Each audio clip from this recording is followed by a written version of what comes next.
आदित्य अभी अपना काम कर रहा था और हूर बेड पर बैठे बैठे कुछ सोच रही थी। तभी उसके दिमाग में एक आइडिया आता है और वह धीरे से बेड पर से उठने लगती है। अभी हूर का एक हाथ उसके बेड पर था तो दूसरा बेड पर। जैसे ही हूर बेड पर से उठकर एक कदम आगे चलती है, तभी आदित्य की नज़र हूर पर पड़ती है। वो झट से अपनी जगह से उठता है और फिर हूर की तरफ बढ़ता है। आदित्य हूर का हाथ पकड़ते हुए अपनी प्लेन आवाज़ में उससे पूछता है, क्या आप मुझे ये एक्सप्लेन करोगे हूर कि आप बेड से नीचे क्यों आई हो और आप अभी कहाँ पे जा रहे थे?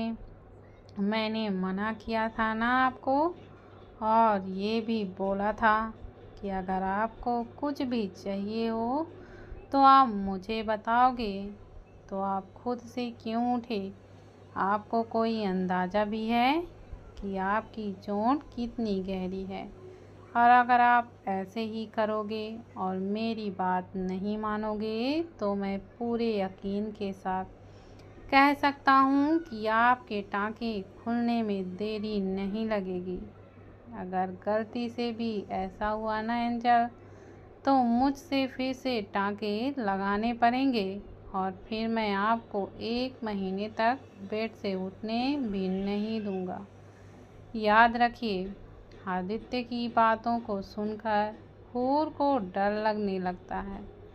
हूर आदित्य की तरफ देखते हुए उससे कहती है, आई एम सॉरी अदु, वो मुझे बहुत ही ज़्यादा बोर लग रहा था, तो इसलिए मैंने सोचा कि थोड़ा सा मैं स्टडी ही कर लूँ, तो बस अपना बैग ही लेने जा रही थी। सॉरी। हूर की बात सुनकर आदित्य हूर को धीरे से बेड पर बैठाता है और फिर उसका हाथ पकड़ते हुए अपनी थोड़ी सॉफ्ट आवाज़ में हूर से कहता है, अगर ये ही बात थी तो आप मुझे बताने का ना बेटा, मैं आपको आपका बैग ला कर देता और आप वहीं बेड पर बैठे बैठे स्टडी करते। तभी हूर अपना क्यूट सा पाउच बनाते हुए आदित्य से कहती है, पर आप भी तो अपना काम कर रहे थे ना, तो ऐसे में मैं आपको डिस्टर्ब नहीं करना चाहती थी। हूर की बात सुनकर आदित्य के सद एक्सप्रेशन वाली आंखों में थोड़ा सा नरमी सी आ जाती है। आदित्य हूर के छोटे से चेहरे को अपने दोनों हाथों में थामता है और फिर हूर के माथे पर एक टिप किस करते हुए कहता है। तभी आदित्य हूर की तरफ देखते हुए उससे कहता है, मैं भले ही कितना ही इम्पोर्टेंट काम क्यों ना करूं या फिर कितना ही बिजी क्यों ना हूं, पर हमेशा मेरे पास आपके लिए टाइम होगा जो सिर्फ और सिर्फ आपके लिए ही रिजर्व होगा। मेरे लिए मेरे काम से भी कहीं ज़्यादा इम्पोर्टेंट आप और मेरे दोनों भाई हैं। मानता हूँ कि मैं बहुत ज़्यादा वर्कहॉलिक हूँ, पर मेरी जान for me my family come first, समझे आप? तभी हूर अपनी बड़ी सी स्माइल के साथ आदित्य से कहती है, यस यस, पर अभी मैं ठीक हूँ और आप अपना वर्क करो। मैं फिर से अपनी जगह बेड पर बैठकर स्टडी करती हूँ और आप अपना वर्क करो। अभी आप मुझे बस बेड पर बिठा दो और मेरा बैग मुझे दे दो। आदित्य अपना सिर हिलाते हुए एक छोटी सी स्माइल के साथ हूर से कहता है, you wish I am commented for little love. आ जाओ। इतना कहकर आदित्य बहुत ही धीरे से हूर को उठाता है और फिर हूर को वापस से उसकी जगह पर बिठाता है। आदित्य उस रूम के कॉर्नर में रखा हुआ बैग हूर का उठाकर हूर को देता है और फिर से उसके माथे पर किस करते हुए उससे कहता है, आप तब तक अपनी बुक्स निकालो, मैं अभी आता हूँ एंजल, और आप यहाँ से हिलना भी मत, ओके। हूर बस अपना सिर हाँ में हिला देती है और अपना बैग खोलने लगती है।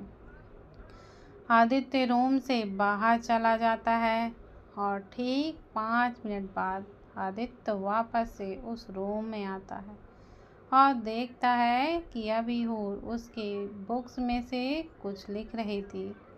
आदित्य ने हूर को उसका बैग दिया था, तभी उसने हूर के आगे बेड पर एक छोटा स्टडी टेबल भी लगा के रख दिया था, ताकि हूर को कुछ लिखना हो तो उसे तकलीफ ना हो। हूर बहुत ही आराम से और कंफर्टेबली अपनी स्टडी कर रही थी।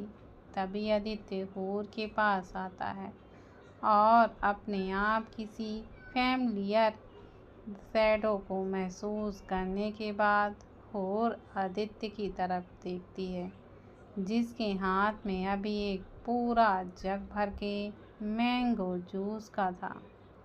हूर पहले उस जग को देखती है और फिर आदित्य की तरफ।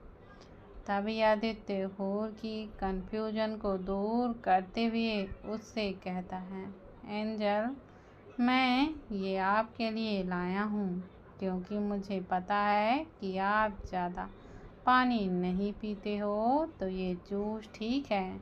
मैं एक गिलास भर के आपके बाजू वाले टेबल पर रख रहा हूँ और बाकी फ्रिज में। हूर बस अपना सिर हिलाती है क्योंकि उसे पता था कि आदित्य से बहस करना उसे कितना भारी पड़ सकता था। आदित्य एक गिलास जूस हूर के बेड के लेफ्ट साइड में जो टेबल था वहाँ पर रख देता है और फिर वो जग उसके रूम में ही मौजूद एक मिनी फ्रिज पर रख देता है। तभी आदित्य एक आखिरी बार हूर की तरफ देखता है और फिर उससे कहता है, स्टडी वेल एंजल, और अगर आपको कुछ समझ में नहीं आया या फिर प्रॉब्लम हुई तो आप बिना किसी झिझक के मुझसे पूछ सकते हो, ओके। हूर आदित्य की तरफ देखकर अपनी आँखों को बंद चालू करते हुए अपनी एक प्यारी सी स्माइल के साथ उससे कहती है, ओके अधू, अगर मुझे कुछ भी प्रॉब्लम हुई तो मैं आपको बोलूँगी। हूर की बात सुनकर आदित्य अपना सिर हिलाता है और फिर एक बार हूर की तरफ देखता है, जो अभी फिर से अपनी स्टडी पर फोकस कर रही थी। उसे देखकर आदित्य के चेहरे पर एक जेन्युइन सी वाली सी स्माइल आ जाती है। तभी आदित्य भी अपनी जगह सोफे पर जाकर बैठता है, पर उसकी नज़र अभी सिर्फ और सिर्फ हूर पर ही होती है। आदित्य एक छोटी सी स्माइल करता है और हूर की तरफ देखते हुए अपने मन में सोचने लगता है, ये सच में किसी एंजल से कम नहीं है। अपनी मम्मा का ड्रीम पूरा करने के लिए अपनी पूरी जान लगा रही है। कहाँ इस उम्र के बच्चे उनकी लाइफ एंजॉय करने में लगे रहते हैं, और कहाँ मेरी छोटी सी एंजल ने अपने इन छोटे छोटे कंधों में अपने उसकी मॉम के सपने को पूरा करने की जिम्मेदारी उठाई हुई है। कोई बात नहीं, ये अभी उसके अकेले की जिम्मेदारी नहीं है, मेरी भी है, और मैं हर तरह से अपनी एंजल का साथ दूंगा और हम दोनों मिलकर उसकी मॉम का ड्रीम पूरा करेंगे। एंजल को उसकी मम्मा का ड्रीम पूरा करना है तो इसका मतलब ये तो नहीं होगा कि वो अपनी लाइफ नहीं जिएगी। Of course she will. भले ही मैं हूर को दूसरे बच्चों की तरह बिगड़ने नहीं दूंगा, पर थोड़ा बहुत तो बनता ही है। आखिरकार वो पुरानी वाली हूर खुराना नहीं है, पर अभी वो हूर सिंह शेखावत है। और मुझे तो पूरा यकीन है कि मेरे दोनों भाई उनकी प्रिंसेस को बिगाड़ने में कोई भी कमी नहीं छोड़ेंगे, और मैं भी नहीं चाहता कि वो कोई भी कमी छोड़े। After all, she also have the right to spend her life with joy and happiness like other do teenagers, and will make sure that she will do this. इतना सब कहकर आदित्य अपने मन में फिर कहकर अपना लैपटॉप उठाता है और उसे अपनी गोद में रखकर फिर से अपना काम करने लगता है। आदित्य का उसके काम के साथ साथ हूर पर भी पूरा फोकस था, तो वहीं हूर का पूरा ध्यान उसकी बुक्स में था। वो इस वक्त शायद कुछ सॉल्व कर रही थी और उसने अभी अपनी टंग को बाहर निकाला हुआ था, जिसकी वजह से वो अभी बहुत बहुत ज़्यादा प्यारी लग रही थी।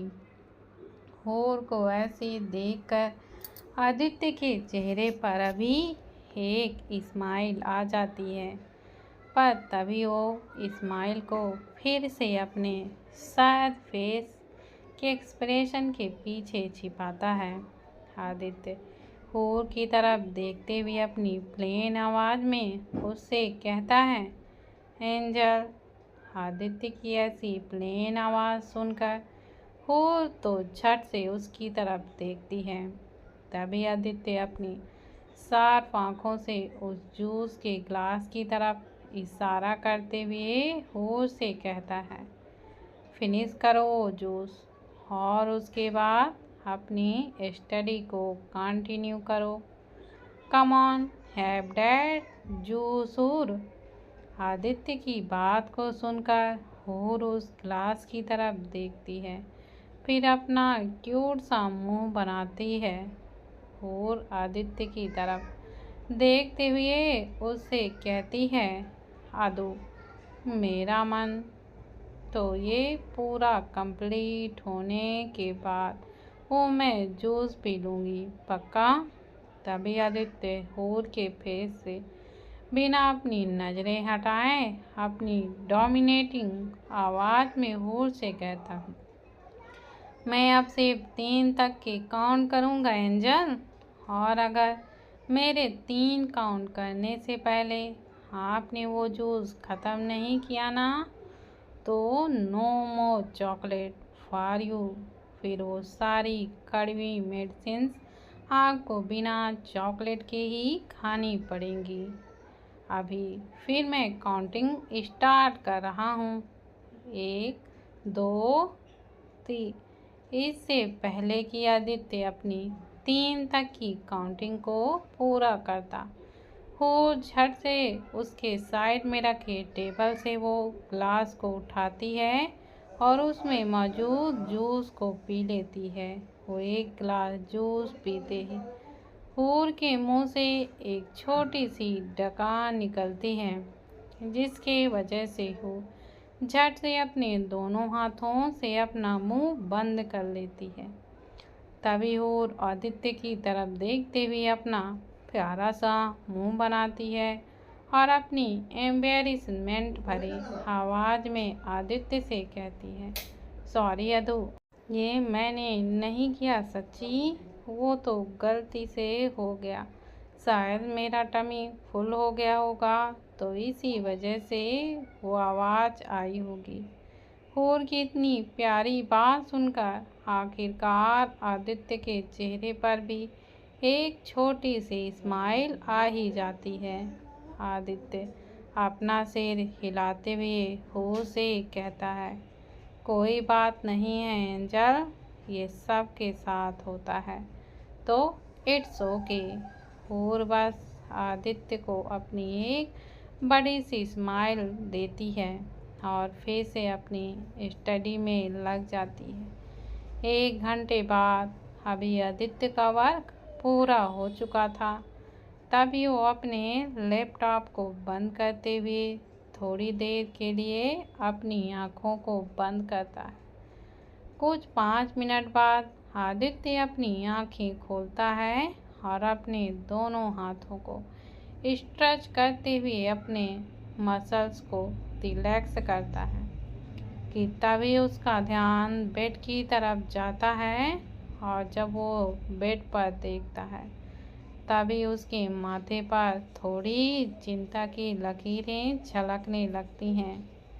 असल में इस वक्त हूर वहीं स्टडी करते हुए बैठे बैठे ही सो गई थी, जिसकी वजह से अभी उसका सिर उस छोटे से स्टडी टेबल पर था और अभी उसने अपने हाथों में पेन पकड़ा हुआ था जो पूरी तरह से उसकी पकड़ से अभी धीरे धीरे छूट रहा था। हूर को ऐसे देखकर आदित्य अपना सिर हिलाता है और तुरंत अपना जगह से उठकर हूर की तरफ आता है। आदित्य सबसे पहले बहुत ध्यान से हूर के हाथ से वो पेन लेता है और फिर हल्के से हूर का सिर उस स्टडी टेबल पर से उठाकर उसे अपनी एक हथेली पर रखता है। और वैसे भी उसका सिर इतना छोटू सा था कि वो आदित्य के एक हथेली पर बहुत ही आसानी से फिट हो रहा था। तभी आदित्य धीरे से वो स्टडी टेबल वहाँ से उठाता है और उसे बेड के दूसरी तरफ रखता है और फिर धीरे से हूर को बेड पर सुला देता है। हूर को सुलाने के बाद आदित्य सबसे पहले हूर की सारी बुक्स को और उसकी स्टेशनरी उसके बैग में रखता है और फिर उसका बैग को बैग की जगह पर रखता है। साथ में स्टडी टेबल भी उसकी जगह पर रखता है। तभी आदित्य हूर की कमर तक की बॉडी को बेडशीट से कवर करता है और फिर धीरे से उसका फ्रॉक ऊपर उठाकर उसकी ड्रेसिंग चेक करता है। जब आदित्य को यकीन हो जाता है कि हूर की ड्रेसिंग और चोट दोनों ही ठीक है, तभी हूर का ड्रेस ठीक करता है और फिर वह उसे ठीक से कवर करके उसके माथे पर किस कर लेता है।